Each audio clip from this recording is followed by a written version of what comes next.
I've evaluated over 300 men for gynecomastia surgery. About 2/3 of them came in thinking they needed surgery. By the time they left the consultation, they realized they didn't. Not because their chest wasn't a problem, because the problem wasn't what they thought it was. I'm Dr. Michael Gartner, a double board certified plastic surgeon and physician. And today I'm going to explain why most men with enlarged breast tissue are treating the wrong thing and how to know whether you actually need surgery or whether you need something completely different. Here's the fundamental misconception that brings most men to my office. A man looks in the mirror and sees breast tissue where he shouldn't. He Googles gynecomastia, finds picture of men who've had gynecomastia surgery. He sees dramatic before and afters and assumes that's what he needs, surgery to remove the breast tissue. But he doesn't realize that breast tissue enlargement in men can come from two completely different things, and only one of them is solved by surgery. Here, there's a real gynecomastia, which is actually glandular breast tissue growth caused by hormonal imbalance. And there's pseudo-gynecomastia, which is fat accumulation under the chest, and it looks like breast tissue but isn't. A man with real gynecomastia has actual breast glandular tissue under his nipple. Real gynecomastia surgery removes that glandular tissue. It's appropriate. It worked. The man gets a flatter chest. A man with pseudo-gynecomastia has fat under his chest and it looks like breast tissue. Surgery won't help him necessarily because the problem isn't glandular tissue. The problem is body composition. If he has surgery to remove the glandular tissue that he doesn't have, he's not necessarily solving his problem. The man has pseudo-gynecomastia, not real gynecomastia. He needs to lose weight. He needs to build muscle. He needs to improve his body composition. Some men are relieved, some men are disappointed, but almost all of them say the same thing. No doctor ever told me that before. They just assumed I needed surgery. Real gynecomastia is glandular tissue. It's dense, it's firm, it doesn't go away with weight loss. It actually gets worse with certain hormonal conditions or medications. The tissue behind the nipple or areola, it's often tender and sensitive. It can be unilateral, meaning on one side, or bilateral, meaning on both sides. If you have real gynecomastia, weight loss won't help. Diet won't help. Exercise won't help because the problem is not fat. The problem is actually breast tissue growth. This is solved by surgery. Pseudo-gynecomastia is fat. It's soft, it jiggles when you move. It gets worse when you gain weight. It improves when you lose weight. Some men's bodies store fat in their bellies. Some men store it in their chest. You need to lose weight and build muscle. You need to improve your body competition. A lot of men don't want to hear this. They want the quick fix. They want surgery. But surgery won't help because there's nothing surgical to fix. Here's how to figure out which one you have. First, do a physical exam. Feel your tissue under the nipple. Is it firm or dense? Is it soft or jiggly? Dense tissue suggests real gynecomastia. Soft tissue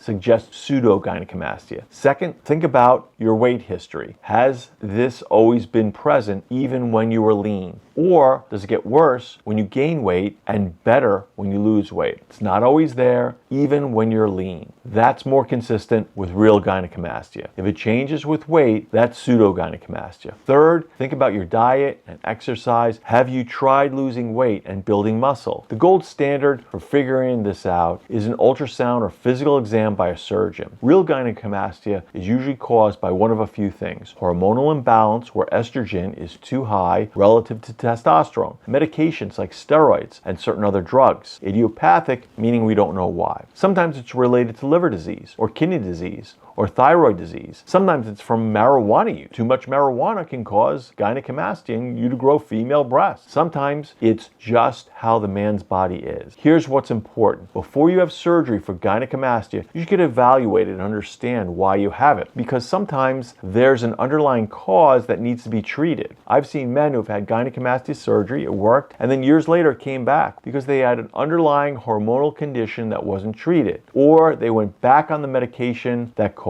it, or they started using steroids again. But if you ignore the underlying cause, problem just comes right back. The other thing about real gynecomastia is that it's not always as simple as just removing tissue. Sometimes you need to remove some skin too. You might need liposuction to contour the area. The surgery can be more complicated than men realize going in. And Here's something that no one talks about. Men with gynecomastia often feel profound shame about their chest. They don't take their shirts off at the beach. They wear baggy clothes. They avoid intimacy. The psychological burden is significant. For some men, that burden is so heavy that surgery is life-changing for them. They feel comfortable in their bodies. They can wear t-shirts without thinking about it. They can be at the beach without anxiety. For those men, even with scars, even with recovery time, even with cost, surgery is worth it because the psychological relief is enormous. If a man with pseudogynecomastia and gets surgery, he had an unnecessary surgery and he still doesn't get the look he wants. The scars are there, but the chest still doesn't look great because he hasn't addressed the real problem, which is his body fat. That's a man who spent money and had recovery time, had scars, and the problem isn't fixed. Here's what I tell men that come in with chest enlargement. First, let's figure out what's actually dealing with. This is real gynecomastia or pseudogynecomastia. Second, if it's pseudogynecomastia, let's talk about your diet and exercise. Have you really committed to losing fat and building muscle? Third, if it's real gynecomastia,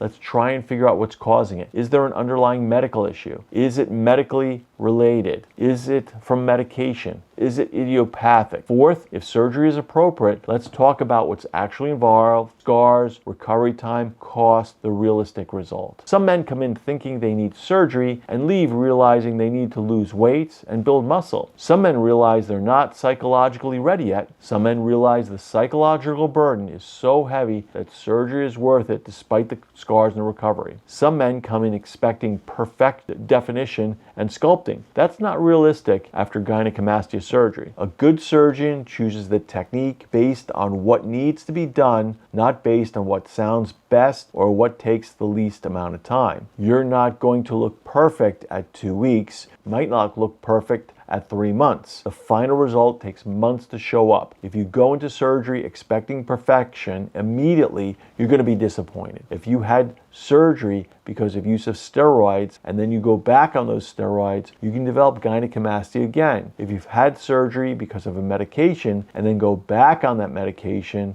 if it can come back. If you had surgery for idiopathic gynecomastia and your hormones shift, it can come back. It's not common, but it happens. If you have pseudogynecomastia, surgery is not necessarily the answer. The answer is losing fat and building muscle. That's harder. It takes longer. It requires commitment. But it's the only solution that actually works long term if you can keep your weight under control. You can't have surgery for a problem that isn't surgical. If you're dealing with chest enlargement and you're wondering whether you need surgery, here's what I want you to do. First, do a realistic assessment of what you actually have. Is it glandular tissue or fat? Second, if it's fat, commit to losing weight and building muscle for at least 3 months before you even think about surgery. Third, if it's real gynecomastia or if you generally try diet and exercise and it hasn't helped, get evaluated by a surgeon. You can schedule a free consultation at GartnerPlasticSurgery.com. That consultation is free. It's a real consultation